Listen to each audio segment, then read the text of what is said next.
నమస్కారం. TCN news కి స్వాగతం. ముందుగా ముఖ్యాంశాలు.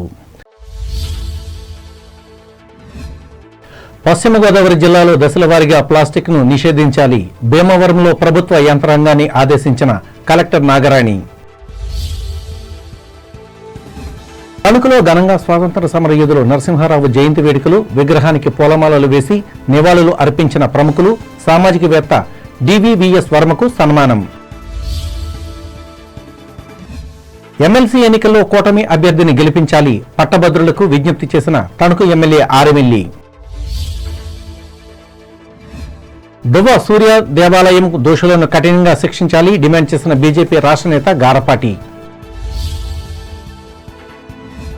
తాడేపల్లిగూడెంలో అభివృద్ధి చేసిన పనులను పరిశీలించిన ఎమ్మెల్యే బొలిశెట్టి. వెంట ఉన్న అధికారులు, కూటమి నాయకులు.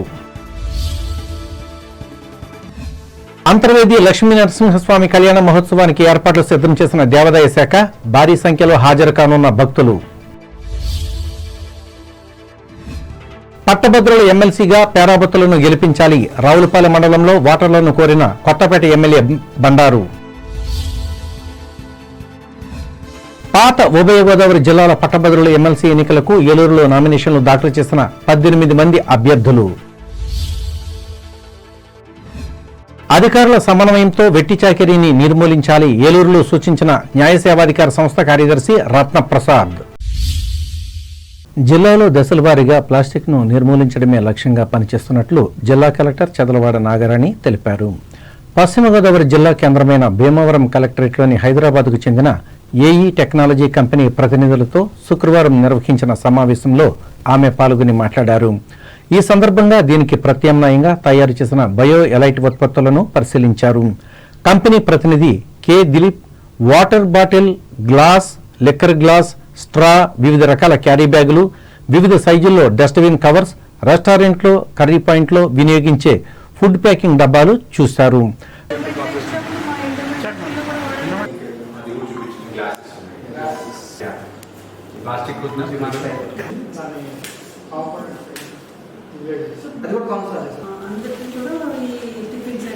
కలెక్టర్ వెంట జిల్లా joint collector T Rahul Kumar Reddy వెంట ఉన్నారు.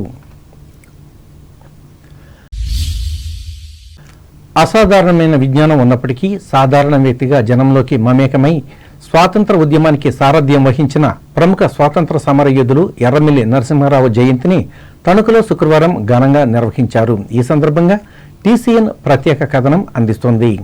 స్వాతంత్ర ఉద్యమ చరిత్రలో ఎర్రమిల్లి కుటుంబానికి ప్రత్యేక స్థానం ఉంది.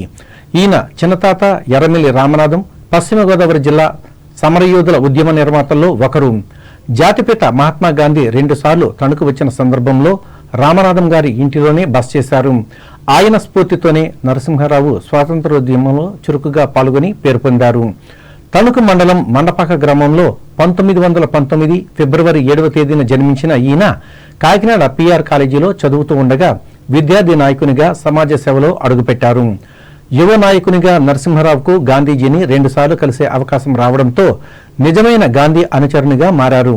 ఈ నేపథ్యంలో ఆయన ఇచ్చిన పిలుపులు అందుకుని బ్రిటిష్ ప్రభుత్వానికి వ్యతిరేకంగా ఉద్యమ బాట పట్టారు. ఫలితంగా ఎన్నో ఇబ్బందులు ఎదుర్కొనాల్సి వచ్చింది. అయినా నమ్మిన బాటను వేడకుండా, ఎత్తిన జెండాను దించకుండా ముందుకు సాగారు. ముఖ్యంగా బ్రిటిష్ తెల్లదొరలు భారతదేశాన్ని వీడి వెళ్లాల్సిందేనని నినదించారు. ఇందుకోసం జనాన్ని సమీకరించి ఉత్తేజపరిచారు.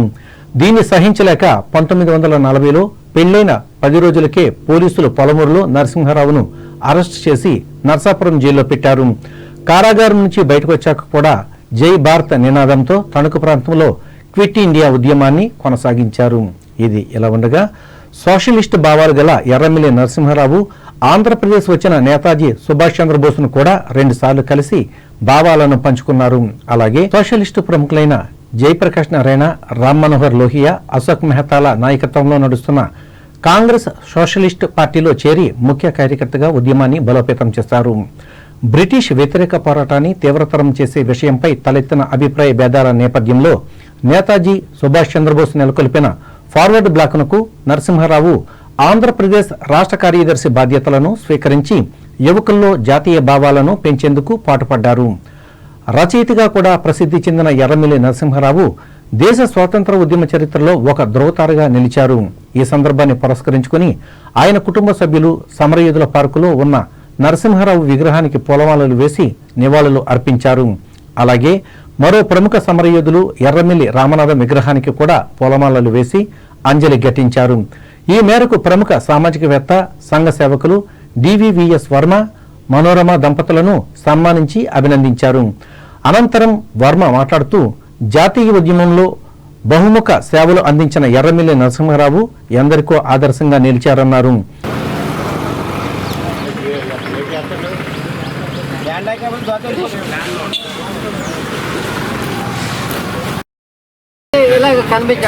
జోహార్ నరసింహారావు గారు, జోహార్ నరసింహారావు గారు,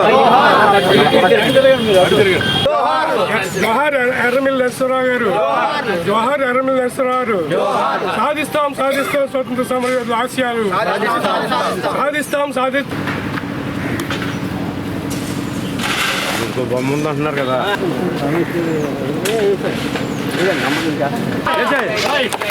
ఇలా చూడమని జోహార్ రఘునందన్ గారు.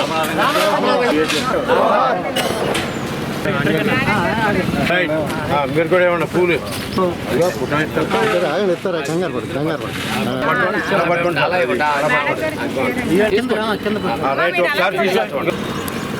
ప్రముఖ స్వాతంత్ర సమరయోధులు ఎర్రమిల్లి నరసింహారావు గారి జయంతి జరుపుకోవడం చాలా సంతోషకరమైనది. ఎందుకంటే స్వాతంత్రోద్యమంలో అనేక రంగాల్లో పనిచేసినటువంటి ఏకైక వ్యక్తి ఎర్రమిల్లి నరసింహారావు గారు. ఆయన యువకుడిగా ఉండగా యువజనోద్యమంలో పనిచేశారు. అది వామపక్షానికి చెందిన యువజనోద్యమం. స్వాతంత్రోద్యమంలో గాంధీ గారితో కలిసి పనిచేశారు. అది స్వాతంత్ర సమరం. అది అయిపోయిన తర్వాత బోస్తో కలిసి ఈ దేశానికి స్వాతంత్రాన్ని తీసుకురావడానికి ప్రత్యేకంగా ఇతరుల సహాయం తీసుకొని ఈ దేశం నుంచి బ్రిటిష్ వాళ్ళని తరివేయాలనే ఉద్యమం వస్తే దానికి ఆయన ముందుండి నాయకత్వం వహించారు.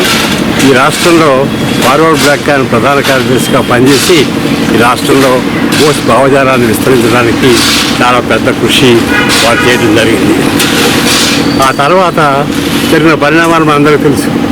జయప్రకాష్ నారాయణ గారితో చాలా లోక్నాయక్ జయప్రకాష్ నారాయణ తోటి ఆయన చాలా సన్నిహిత సంబంధం ఉంది. వారు ఇక్కడ తీసుకొచ్చారు. ఆ ఉద్యమాన్ని నడపడంలో ఆయన దేశంలో సోషలిస్ట్ భావజాల వ్యాప్తిని పెంపొందించడానికి ప్రత్యేకించి ఆంధ్రప్రదేశ్లో చాలా పెద్ద కృషి నరసింహారావు గారు చేశారు.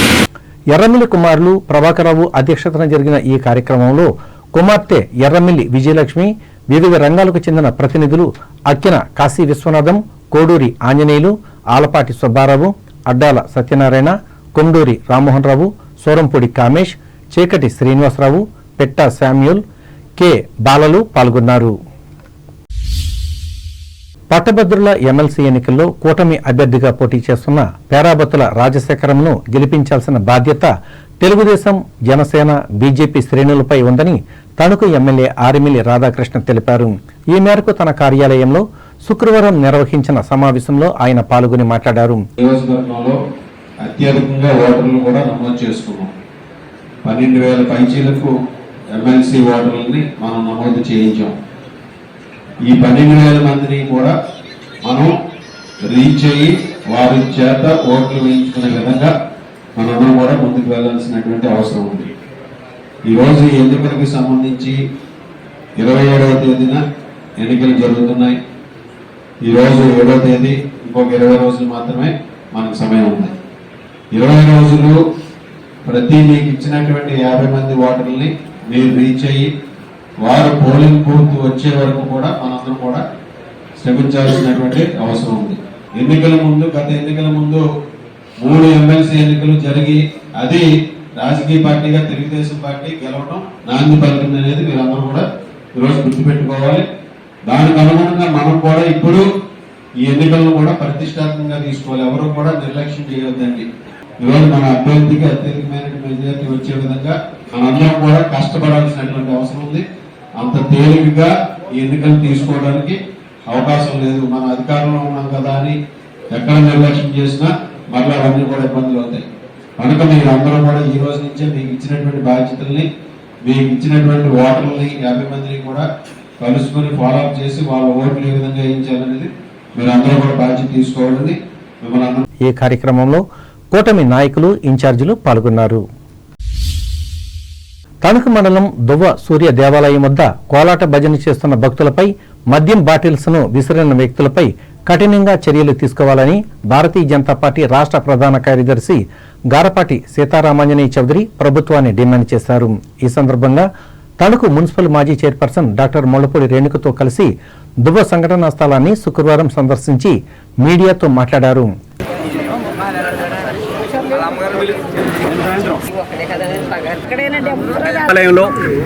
నిన్న సాయంత్రం 8:30 గంటల ప్రాంతంలో మహిళలు పోరాటం చేస్తుండగా కొంతమంది వ్యక్తులు వచ్చి దాడి చేయడం జరిగింది. అమానుషంగా బాటిల్స్ తీసుకొచ్చి పగలగొట్టడం, మైక్ తీసుకుని మ్యూజిక్ వాయిస్తున్న వారిని కొట్టడం, అలాగే గాయపరిచారు కొంతమందిని. ఆవిడ భర్త ప్రస్తుతం చికిత్స పొందుతున్నారు, తీవ్రంగా గాయపడి. మరలా ఈ బెదిరింపులు, 2 రోజుల్లో బయటకు వస్తాం, మాకు ఈ కేసులు అలవాటే, ఇటువంటి బెదిరింపులు. ముఖ్యంగా పోలీసు వారు ఏం చర్యలు తీసుకున్నారు నిన్నటి నుంచి?